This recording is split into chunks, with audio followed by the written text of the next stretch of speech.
জীবন কখনোই এক সুরে চলে না। সুখ, দুঃখ, সফলতা, ব্যর্থতা নিয়েই আমাদের জীবনের একটি অংশ। মানুষ এই পরিবর্তনের সাথে মানিয়ে নিয়েই আমাদের চলতে হয়। ব্যর্থতা থেকে শিক্ষা নিয়েই এগিয়ে যাওয়ার নামই আমাদের জীবন। জীবনের সবচেয়ে বড় সম্পর্ক হলো পরিবার। বন্ধু-বান্ধব কাটানো কাছের মানুষের গুরুত্ব বুঝতে হবে আমাদের। তাদের সঙ্গে কাটানো সময়গুলো পারস্পরিক বোঝাপড়ায় জীবনকে অর্থবহ সুন্দর করে গড়ে তোলে। জীবনের সমস্যা আসবে, দুঃখ আসবে, বিপদ আসবে। সেগুলোকে ভয় না পেয়ে মোকাবেলা করার জন্য সবসময় মানসিক প্রস্তুতি নিয়ে থাকতে হবে আমাদের। জীবনে বড় সাফল্যগুলো কিন্তু কখনোই সহজভাবে আসে না। কঠোর পরিশ্রম এবং কঠোর প্রচেষ্টার পরেই মানুষকে তার লক্ষ্যে পৌঁছাতে সাহায্য করে। প্রত্যাশা এবং বাস্তবতার মধ্যে পার্থক্য থাকাই স্বাভাবিক। প্রত্যাশা অনুযায়ী সবকিছু না হলেও বাস্তবতাকে গ্রহণ করাই আমাদের জীবন সহজ ও সুন্দর করে গড়ে ওঠে। হ্যালো এভরিওয়ান, আসসালামু আলাইকুম। সবাই কেমন আছেন? আশা করি সবাই ভালো আছেন। আমিও আল্লাহর রহমতে ভালো আছি, আপনাদের দোয়ায়। বাজার নিয়ে আসছিলাম, সেগুলো বের করে নিলাম। বাজারে যে লেবুর দাম, অনেক দাম লেবুর। ৬০ টাকা হালি লেবু। তাহলে বোঝেন আমরা কোন সমাজে আছি ভাই। কি করব আর? খাওয়া লাগবে, রোজা রমজানের মাস। কিচ্ছু করার তো রান্না করার জন্য চলে আসলাম, কাটাকাটি করলাম। ছোট মাছ চচ্চড়ি করব, তাই একটু পেঁয়াজ, মরিচ, টমেটো কেটে নিলাম।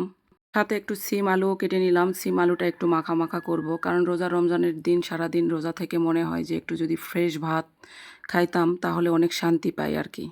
এই সময় আমাদের অন্য কিছু খাইতেও ভালো লাগে না। মাছ, গোস্ত, ঝোল জাতীয় খাবার খাইতে মন চায় না। এই সময় মনে চায় ভর্তা, ভাজি, চচ্চড়ি, পুরপুরি যদি হইতো তাহলে মনে হয় যে তৃপ্তি করে ভাত খাইতাম।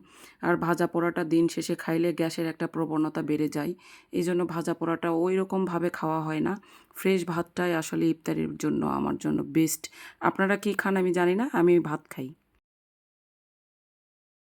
রান্না করে নিয়েছি। এখন আমি চচ্চড়ির জন্য আলু সিমটা যেটাকে কেটে নিয়েছিলাম সেটাকে ভালোভাবে মাখিয়ে নিব। ওই হাতে মাখায় দিব এটাও আমি। টমেটো, পেঁয়াজ, ময় মসলা, তেল দিয়ে হাতে মাখায়ে ছোট মাছটা দিয়ে একটু মাখা মাখা করব। এটাও আমি সুন্দর করে মাখিয়ে চুলায় বসিয়ে দিব। তারপর আমি ডালটাকে পিষে রাখছিলাম বড়া করার জন্য। ডালটাকে পিষে রাখছি, বড়া করব। সেটাকে মাখায়েও রাখছি, বড়া করে নিব। ওর ভাত বসায়ে দিব। এরা যত কষ্টেই থাকি, যত অসুস্থতায় থাকি না কেন, দিন শেষে আমাদের রান্নাঘরে আসতেই হয়। তাতে আমাদের কোনো সমস্যা হয় না, ভালো লাগে পরিবারের জন্য রান্না করা, নিজের জন্য রান্না করা। এটা আমাদের মেয়েদের কাজ। আমরা জীবনে যাই করি না কেন, চাকরি বাকরি মেয়েরা যাই যেটাই করি না কেন, আমাদের রান্নাঘরে আসতে হবে, রান্না করতে হবে, সংসার করতে হবে আমাদের। আমাদের মেয়েদের জীবন। যাই হোক, বড়াটাকে আমি তুলে দিয়েছি।